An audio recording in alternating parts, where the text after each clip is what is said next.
Hello everyone, I am Dr. Aditya Sharma and I have secured All India Rank 70 in UPSC CSE 2022 and this was my first attempt. So because this was my first attempt, बहुत लोग मेरे से पूछ रहे हैं कि आपने क्या ऐसा अलग किया कि आपका फर्स्ट अटैम्प्ट में पेपर क्लियर हो गया. सो आई थिंक ये प्लेटफॉर्म बहुत अच्छा है जहाँ पे मैं आपके साथ शेयर कर सकता हूँ कि है ना what did I do in my first attempt actually that worked out. May be हम भी इस प्रोसेस में फिगर आउट करें कि क्या चीज़ें हैं जो ज़्यादा सही करनी चाहिए और कौन सी चीज़ें हमें अवॉइड करनी चाहिए, है ना. So let's start. सो हमारा आज का सेशन है how I cracked UPSC in the first attempt, है ना. So before I begin a brief introduction about me. ठीक है, I am doctor Aditya Sharma. I have done my MBBS from government medical college and hospital Chandigarh, है ना. I have appeared, I have given the UPSC CAPF 2021 and 22 exams. In 2021, due to some reason, I was not able to give the interview. And in 2022, my interview was scheduled to be on 7th July, but at that time, the civil services result had come, so I would not be giving that interview. Apart from that, I have been recommended as a captain in the army, as a medical officer, and assistant commandant in the CRPF as a medical officer as well. So, let's start. So first attempt में बताने से पहले I think I should share a bit about my journey, है ना. सो अगर MBBS जैसे मैंने बताया मैंने MBBS किया है. सो उसके अंदर हमारे ईयर्स होते हैं. सेकेंड ईयर होता है 1.5 ईयर्स का और फिफ्थ ईयर इंटर्नशिप, तो टोटल हमारे 5.5 ईयर्स की इंटर्नशिप है. सो अगर मैं बोलूँ कि मेरा फर्स्ट अटैम्प्ट था और मैंने 1 साल तैयारी करी है तो मैं ये झूठ नहीं बोलूँगा, क्योंकि 1 साल तैयारी करके बहुत मुश्किल है कि बिल्कुल ही ऐसे क्लियर हो जाए अनलेस कि आप बिल्कुल होल हार्टेडली डेडिकेटेडली UPSC की तैयारी कर रहे हो. सो मैंने एक्चुअली क्या किया था कि मैंने अपने थर्ड ईयर में अपनी तैयारी स्टार्ट कर दी थी, है ना. सेकेंड ईयर में I was making up my mind कि क्या करना है ना. मेरे एल्डर सिस्टर डॉक्टर हैं तो उनको देख के मेरे को लगा मेडिकल प्रोफेशन बहुत नोबल है, जो कि है भी. तो मुझे बट आके लगा कि थोड़ा एक ब्रॉड डायनामिक और डाइवर्स से प्लेटफॉर्म पे मैं सर्व करना चाहूँगा, थोड़ा मोनोटनी जिसमें कम रहे. तो इसलिए मैंने अपना सेकेंड ईयर में मैंने सोचना शुरू किया और थर्ड ईयर में आई ऑफिशियली स्विच्ड कि UPSC करना है. तो मैंने अपना कोई प्लान भी उस टाइम पे नहीं रखा ऐसे कि अब मेरे को MD का पेपर देना है या कुछ, है ना. सो मैं क्लियर था कि अब मैंने करना तो UPSC ही है.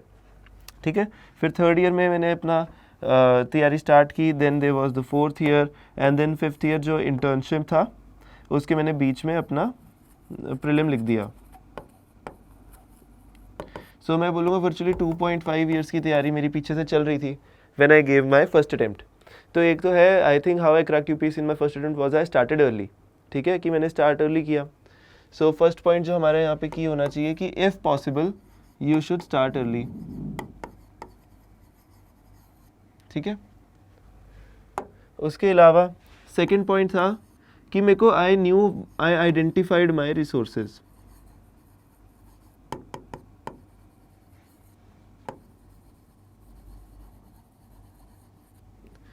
अब आइडेंटिफाई मैंने कैसे करे रिसोर्सेज, तो उसके लिए फर्स्ट अटैम्प्ट में मैंने क्या किया, मेरे को पहले अपनी बुक लिस्ट आपको शेयर कर देता हूँ मैं कि क्या थी, इन केस अगर आपको लग रहा है तो, है ना.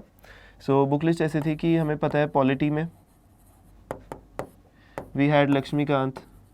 चलो बुक लिस्ट इतनी एक्सटेंसिवली आई थिंक किसी और हम लोग वीडियो में कवर करेंगे, it will take up more of a time यहाँ पे. सो पॉलिटी के लिए जैसे वी नो कि लक्ष्मीकांत होती है, मॉडर्न हिस्ट्री के लिए वी नो कि हमारे पास स्पेक्ट्रम होती है, या फिर अगर आप कोई बिपिन चंद्र पढ़ते हैं तो वो होती है. ज्योग्राफी के लिए we have our NCERT physical geography की, plus we have GC Leong, है ना. Then for economy we have Mrinal sir की यूट्यूब के videos, we have notes of any coaching academy, है ना. We have might have any standard book. ठीक है, ancient medieval culture के लिए we have our old NCERTs, है ना. वी हैव नितिन सिंघानिया's book on art and culture. So ये सारे सोर्सेज हैं जो हम सबको पता है. So what I used to do was कि जैसे अब मैंने यहाँ पे अपना कोचिंग लिया लोकल चंडीगढ़ में, है ना. सो जब मैंने अपना कोचिंग लिया है तो कोचिंग पे आज अगर मुझे रिवोल्ट ऑफ 1857 पढ़ाया है तो घर जाके मैंने स्पेक्ट्रम से रिवोल्ट ऑफ 1857 पढ़ लिया है. और जिसमें भी मुझे लग रहा है कि ज़्यादा है, फॉर एग्जांपल अगर इसमें मुझे ज़्यादा लग रहा है, इसमें लग रहा है कि यार 2-3 पॉइंट्स कुछ एक्स्ट्रा थे पर पढ़ना तो यहाँ से है, तो यहाँ पे 2 स्टिकी नोट्स लगा लिए जो चीज़ एक्स्ट्रा है. अब मेरे को क्लासरूम नोट्स मैंने पढ़ लिया, मुझे दोबारा पढ़ने की ज़रूरत नहीं है. और स्पेक्ट्रम मैंने अपनी फर्स्ट रीडिंग के साथ साथ ही स्पेक्ट्रम खत्म कर दी, है ना. फिर over the course of time जैसे जैसे मैंने स्पेक्ट्रम बार बार पढ़ी, स्टिकी नोट्स भी बार बार रिवाइज कर लिए, तो मेरे को जो अपने ज़्यादा इंपॉर्टेंट टॉपिक्स लगे जैसे कि social religious reform movements, charter acts, peasant revolts, tribal revolts, तो मैंने उनके अपने अलग से नोट्स बनाने शुरू कर दिए, अपार्ट फ्रॉम जो स्पेक्ट्रम तो मेरा मेन सोर्स हो गया है. उसके अलावा जब मैं अपना रिवीजन में अपने फाइनल ईयर में, है ना, रिवीजन कर रहा हूँ सब्जेक्ट्स की, तो मैं क्या करता था कि मैं यहाँ पे अपना एक सेक्शनल टेस्ट दे देता था. फॉर एग्जांपल अगर मैंने किसी कोचिंग इंस्टीट्यूट का दिया test after completion of my section, जैसे आज एंशिएंट मिडिवल कल्चर हो गया, तो मेरा टारगेट है उसके अंदर I should be getting 100 marks. अगर 100 मार्क्स नहीं आ रहे हैं तो मतलब कुछ गलत है, वो कॉन्सेप्ट्स आइडेंटिफाई करके दोबारा पढ़ूंगा. 100 प्लस आ रहे हैं तो जो गलतियाँ मेरे पेपर में हुई है उनको मैं बस उसमें ऐड कर लिया करूँगा, है ना. सो ये ओवरऑल मेरा स्ट्रैटेजी रही थी कंपाइलेशन की.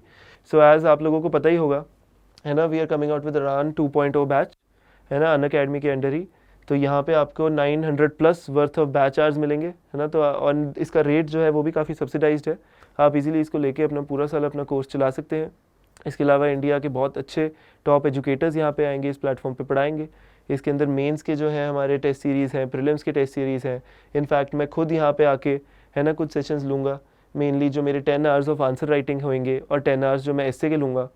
इसका एक बेनिफिट और ये है, मुझे ये लगता है कि मुझे क्यों शेयर करना चाहिए, क्योंकि आंसर राइटिंग का मेरा स्कोर रहा है 446 एंड एस्से का मेरा स्कोर रहा है 130. सो आई थिंक इसके अंदर है जो मैं कुछ लाइट शेड कर सकता हूँ, थोड़ा सा गाइडलाइन और दे सकता हूँ लोगों को, है ना. So this is all about the course. If you want to join, there is also my coupon code at the end which is UIAS, है ना. तो आप इसको इजीली अवेल करो, इसको देखो, and if you are interested you can certainly join it. So second point was identified my resources and compile them.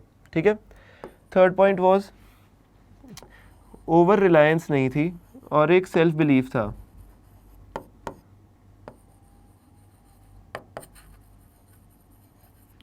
अब मैं आपको इसका एग्जांपल देता हूँ. अब मैं चंडीगढ़ में तैयारी कर रहा था, है ना. That is not like the biggest hub of UPSC, है ना. सो एक था कि मैंने स्केल ऑफ कंपटीशन को ऐसे अंदाज़ा नहीं लगाया कि कितना ज़्यादा है या कितना ज़्यादा मुश्किल है. बिकॉज है ना, ऐसा कुछ नहीं होता कि बहुत सारे लोग हैं. बिकॉज मुझे इतना था, चलो ज़्यादा भी है कंपटीशन तो पढ़ने वाले बंदे कम हैं, और अगर मैं पढ़ रहा हूँ, अगर मैं एफर्ट डाल रहा हूँ तो मेरा पेपर तो बिल्कुल निकलेगा ही. और मेरे अंदर ये बिलीफ ज़रूर था कि एक ना एक बार तो मेरा UPSC ज़रूर निकलेगा. ठीक है. तो ये सेल्फ बिलीफ अपने अंदर होना बहुत ज़रूरी है. अब इस सेल्फ बिलीफ के चलते ही मैंने अपने प्रीलिम्स में 100 के 100 क्वेश्चन अटैम्प्ट कर दिए थे, है ना. सो फिर वो मुझे लग रहा था कि कहीं ज़्यादा तो नहीं हो रही, बट मेरे को सेल्फ बिलीफ था कि कोई बात नहीं यार, रिस्क लेना चाहिए. अटैम्प्ट ही नहीं करूँगा तो क्या करूँगा, और अगर मुझे नहीं आता तो किसी को नहीं आता. ठीक है. ये एक बात थी. दूसरा था कि क्योंकि वहाँ पे मेरे साथ जो मेरे सारे दोस्त थे, मैं अपने हॉस्पिटल की लाइब्रेरी में पढ़ता था, तो वो सारे दोस्त अपना नीट की तैयारी कर रहे हैं, कोई US जाने की तैयारी कर रहे हैं, तो UPSC की तो कोई नहीं कर रहा था. तो इसलिए मुझे ज़्यादा कभी वो भी नहीं हुआ कि हर कोई आके मुझे पेस्टर कर रहा है, हाँ भाई कितना हो गया, मैंने तो ये पढ़ लिया वो पढ़ लिया. तो कभी ये वाला स्ट्रेस आया ही नहीं मेरे को. तो है ना, मुझे लगता है इस बात का भी काफ़ी साइकोलॉजिकल बेनिफिट हुआ मुझे कि मैं अपनी पेस पे चल रहा था. But at the same time अगर मेरा तरीका और मेरी स्ट्रैटेजी बिल्कुल गलत होती और मैं अपने धुन में ही चला हुआ हूँ, तो वो बहुत ज़्यादा डिजास्टर्स भी हो सकता था. ठीक है. So you have to take it with the pinch of salt कि इतना ज़्यादा ओवर इंगेज नहीं करना है, but at the same time एक हेल्दी अपना जो है रिलेशन अपने फ्रेंड्स के साथ वो मेंटेन करके रखना है. कभी स्ट्रेस हो या एंजाइटी हो तो अपने घर वालों से बात करनी है ना. सो ये सब आपको कैलिब्रेट करना है अपना. दिन में आपको ज़रूरी नहीं है कि 10 घंटे नहीं पढ़ 10 घंटे ही पढ़ना है. अगर आपने 6 घंटे पढ़ लिया है और आप लगातार 6 घंटे पढ़ रहे हो एक हफ्ते से, तो बहुत अच्छी बात है ना. डेली 10 घंटे पढ़ना एक हफ्ते तक बहुत मुश्किल है और नहीं भी हो पाता कई बार. अगर आप पढ़ भी रहे हो तो कहीं आपका इफेक्टिव प्रोडक्टिविटी आवर्स उसके अंदर कम ही निकलेंगे. ठीक है. ओवर रिलायंस नहीं थी कि ऐसे मैंने कोई वो नहीं रखा था कि यार अगर ये बंदा मुझे बताएगा तभी मैं ये वाली चीज़ करूँगा. काफ़ी कैंडिडेट्स मैंने देखा है किसी बहुत ही कोई मेंटोर पे या किसी पे बहुत ओवरली रिलायंट हो जाते हैं. गाइडेंस लेना अच्छी बात है, उनको सुन के राइट ट्रैक पे आना बहुत अच्छी बात है, बट ओवरली नहीं करना है कि यार अब मैं उनसे पूछूंगा कि यार मैंने अगला सेक्शनल टेस्ट देना है कि नहीं देना है, या मैं वो वाला सब्जेक्ट स्टार्ट कर लूँ. इतना नहीं. थोड़ा सा खुद पे भी भरोसा रखो यार, कल को एडमिनिस्ट्रेशन में आपको कोई स्पून फीड नहीं करेगा, है ना. आपको खुद से सारे डिसीजंस लेने हैं सोच के. तो अभी से you start to think smart and अपने डिसीजंस लेने शुरू करो. उसके अलावा कुछ कुछ चीज़ें जो मैंने थोड़ा सा आइडेंटिफाई कर ली थी, है ना, कि न्यूज़पेपर में अगर मैं वर्किंग प्रोफेशनल हूँ, मैं कॉलेज जा रहा हूँ, मैं इंटर्नशिप कर रहा हूँ, तो मैं डेली नहीं पढ़ सकता, है ना. नहीं पढ़ पा रहा था मैं, तो कोई बात नहीं, कुछ दिन पाइलअप होने दिया, बीच बीच में मैंने उठा के न्यूज़पेपर पढ़ लिया जिस दिन पॉसिबल था, है ना. सो ऐसा नहीं था कि डेली मैं पढ़ रहा था न्यूज़पेपर. अगर नहीं पढ़ रहा था, कई बार वो पाइलअप होकर पढ़ जाते थे तो स्ट्रेस हो जाता था. तो मैंने सोचा कोई बात नहीं, मैं जनरली कंपाइलेशन पढ़ लेता था किसी अकेडमी की, है ना, मंथली या फिर ईयरली जो आती हैं. तो आई थिंक उससे मेरा काम हो जाता था करंट अफेयर्स का, बिकॉज आई न्यू कि करंट अफेयर्स पे इतना ओवरली रिलायंट नहीं होना है, क्योंकि 100 में से 12 क्वेश्चन आने हैं, 12 में से सब कुछ पढ़ के जाऊंगा तो भी 5 आएंगे, है ना. तो बाकी के क्वेश्चन तो मुझे नहीं आएंगे. तो इसलिए मेरा बहुत ज़्यादा सोल फोकस होता था कि स्टैटिक वाला पार्ट जो है वो मैंने अच्छे से करना है. ठीक है. तो स्टैटिक वाला पार्ट मैंने अपना बहुत अच्छे से करा. जैसे पॉलिटी में 10 में से 10 क्वेश्चन ठीक थे, तो करंट अफेयर्स के अगर गलत भी हो जाते हैं तो कोई बात नहीं, है ना. उसके लिए मैं इतना सारा स्पेसिफिकली पूरा साल इतना ज़्यादा पढ़ूँ, पढ़ने हैं ज़रूर करंट अफेयर्स, एक मिनिमम कॉन्फिडेंस लेके जाना है. मैंने भी मंथली कंपाइलेशंस और जो ईयरली आती हैं वो पढ़ी थी, है ना, स्पेशली इकोनॉमी, इन्वायरमेंट और कल्चर की. ठीक है। तो ये मैंने पढ़ा था ज़रूर, बहुत ज़्यादा ग्रेट फ़ायदा नहीं हुआ, बट एटलीस्ट अपने साथ एक मिनिमम कॉन्फिडेंस लेके गया था कि इतना तो मैं पढ़ के गया हूँ। ठीक है। तो फिर ये था कि आइडेंटिफाइंग की वीक स्पॉट्स क्या हैं आपके और उन पे आपको ज़्यादा काम करना है। जैसे मेरा एंशिएंट मिडीवल कल्चर स्टार्टिंग में सबसे वीक था और एंड तक सबसे स्ट्रॉन्गेस्ट था। अब ऐसा कैसे? मेरे को एक दिन लगा कि नहीं यार, एएमसी तो बहुत अच्छे से करना है। मैंने क्या करा, जो ओल्ड एनसीईआरटीज़ हैं 11th-12th की, उसके मैंने नोट्स बनाए चैप्टर वाइज। उसके बाद मेरे को कोई टॉपिक जैसे बुद्धिज्म जैनिज्म लग रहा था कि यार इसके अंदर से तो बहुत ज़्यादा क्वेश्चंस आते हैं, तो फिर मैंने यूट्यूब पे सर्च कर लिया किसी एकेडमी की वीडियो से, उसके अंदर कंटेंट ऐड कर लिया। उसके बाद टेस्ट सीरीज़ में कुछ गलत हुआ, वो वाली चीज़ मैंने ऐड कर दी। फिर न्यू एनसीईआरटी की रीड कर ली, जो थीम्स वाली आई हैं, उसके अंदर के न्यू वर्ड्स वगैरह सारे मैंने उन नोट्स में ऐड कर दिए। अब मुझे नहीं लगता उन नोट्स के बाहर से कुछ आएगा, आएगा तो किसी को भी नहीं आता होगा, है ना। नितिन सिंघानिया सर की बुक से मैंने उसके अंदर एडिशंस कर दी, तो वो नोट्स मेरे बहुत यूनिफॉर्म कोहेसिव होल से हो गए थे, उनके बाहर कुछ नहीं आना चाहिए था, ये मैं सोच के गया था। तो वो मेरा इसलिए सबसे ज़्यादा स्ट्रॉन्ग हो गया। तो you have to identify your weak areas and make them your strongest. ठीक है। सो ये एक चौथी टिप है मेरी तरफ से कि ये करो। सो आई थिंक फर्स्ट अटेम्प्ट में मोस्टली यही रहता है। एक होता है कि एक बस परसिस्टेंस होनी चाहिए थ्रू आउट द ईयर। आपके दिमाग के पीछे एक बात चलनी चाहिए कि मैंने यूपीएससी निकालना है, बट वो हेल्दी स्ट्रेस होना चाहिए, अनहेल्दी नहीं, है ना। और वो कैसे मेंटेन रहेगा? जब आपके अंदर इंटरनल मोटिवेशन रहेगी। और वो कैसे रहेगी कि सोचो आप यार क्यों ये टारगेट अचीव करने निकले हो। क्योंकि मेरे को जब भी ऐसा लगता था कि यार अब तो हो नहीं रहा है, कि मैं गलत तो नहीं कर रहा हूँ, ये है, तो मैं हमेशा सोचता था कि मैंने अपने हॉस्पिटल में जैसे ऑब्जर्व किया था कि 50% पेशेंट्स जो है वो इसलिए हॉस्पिटल में एडमिट हो रहे हैं क्योंकि उनको एजुकेशन नहीं है, अवेयरनेस नहीं है, सैनिटेशन नहीं है, ड्रिंकिंग वाटर नहीं है। ये सब इजीली प्रिवेंटेबल है एट द कम्युनिटी लेवल। तो अगर एक एडमिनिस्ट्रेटर जिसका हल्का सा मेडिसिन की तरफ टिल्ट हो, वो एडमिनिस्ट्रेशन में है, तो वो बेटर कर सकता है। तो इसलिए मैं डेली मोटिवेट होता था हॉस्पिटल में जाके कि नहीं यार, एक दिन आएगा और मैं कुछ बेटर कर सकता हूँ इसमें। तो that was my source of internal motivation. उसके अलावा एक्सटर्नल मोटिवेशन तो होता ही है। किसी को अगर आईआरएस पसंद है, एनएडीटी का वीडियो देख लिया, पुलिस पसंद है, एनपीए का कोई वीडियो देख लिया, किसी मोटिवेशनल स्पीकर को सुन लिया, किसी टॉपर का टॉपर स्टॉक लगा लिया, है ना।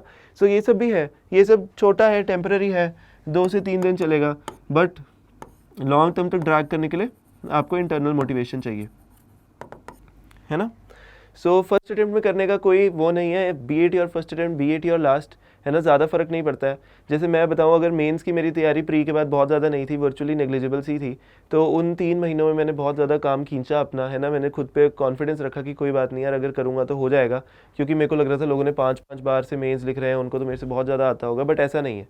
तो मैं अब क्योंकि खुद मेरा क्लियर हुआ है फर्स्ट अटेम्प्ट में और मैंने मेंस की मेजरली तैयारी उन 3 महीनों में की है, सो आई कैन सेफली से कि देखो पॉसिबल तो है, बट आपकी ज़ील और आपकी डेडिकेशन के ऊपर डिपेंड करता है वो पॉइंट आके। ठीक है। मैंने 2 साल के पीवाईक्यूज़ करे थे मेंस के, हर एक जीएस के 1 हफ्ते में। वीकेंड पे जाके मैं 2 जीएस के टेस्ट लिख के आता था किसी एकेडमी के, है ना। टोटल 4 ये हो गए। एंड में विजन का अभ्यास हुआ था 5th पे, तो फिर मेरे पास हर एक जीएस के 5 पेपर्स थे, 100 क्वेश्चंस हो गए थे। उन 100 क्वेश्चंस के अंदर मैं वैल्यू एडिशन करी जा रहा था, थीम्स आइडेंटिफाई करी जा रहा था और उन पे ज़्यादा फोकस कर रहा था कि पेपर में जो पक्का ही पता है क्वेश्चंस आने हैं वो तो मैं अच्छे से करके ही जाऊँ। तो that was my strategy for mains 3 महीने में। So it is possible. ठीक है। So you don't have to lose hope, you don't have to give up.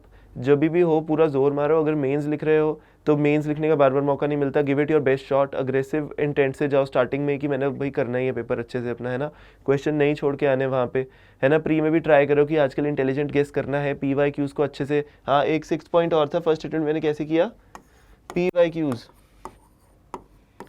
खुद बैठ के एनालाइज करे मैंने पीवाईक्यूज़ प्रीलिम्स के कि यार इसके अंदर क्या पूछ रहे हैं, कैसे एलिमिनेट करूँ मैं, हाउ मेनी आर करेक्ट वाले में, है ना। तो वो सब मैंने बहुत अच्छे से पीवाईक्यूज़ को डिलीजेंटली किया था।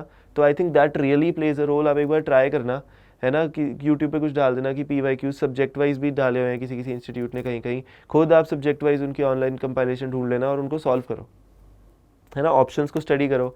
कई बार उस ऑप्शन में से अगले साल क्वेश्चन बना के डाल देते हैं। उस साल का सीएपीएफ का पेपर देख लो, उस साल का सीडीएस का पेपर देख लो। एक क्वेश्चन सीडीएस वाले में से डायरेक्ट आया था सिविल सर्विसेज में, है ना। सो ये सब आप करो, थोड़ा डायनामिक रखो प्रिपरेशन को, है ना। और हमेशा एक्टिव रहो, खुश रहो तैयारी करते हुए, है ना। और कभी ऐसे दुखी नहीं होना, स्टैग्नेंट नहीं होना।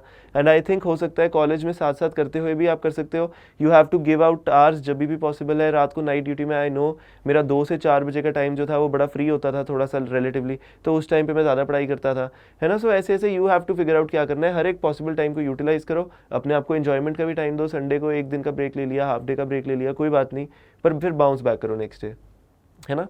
सो this is overall how I cracked UPSC in the first attempt. I have told you the 4 points, है ना, कि starting early, identification of resources, है ना, कोई ओवर रिलायंस नहीं करना, एक सेल्फ बिलीफ रखना है ना, अपना परसिस्टेंस के साथ अपने आप को मेंटेन करना है। तो आई थिंक ये ओवरऑल मेजर बातें हैं जो आपको भी ध्यान में रखनी चाहिए, है ना। कोई अननेसेसरी नहीं करना, न्यूज़पेपर मिस हो रहा है कोई बात नहीं, give it time. Although I would recommend कि न्यूज़पेपर आप अच्छे से पढ़ो, है ना। बहुत, मैंने एक बार 1 महीना न्यूज़पेपर पढ़ा था, मुझे बहुत अच्छी फीलिंग आई थी, but due to my duties मैं नहीं कर पा रहा था, हो सकता है उस वजह से कहीं ना कहीं मुझे नुकसान हुआ हो अपने एग्ज़ाम में, है ना। सो ओवरऑल ये है। सो है ना, एक और मैं बुक लिस्ट का भी वीडियो बनाता हूँ, है ना। आई think that will be also useful, क्योंकि काफ़ी लोग बुक लिस्ट का भी पूछ रहे हैं, है ना। So thank you so much everyone and all the best.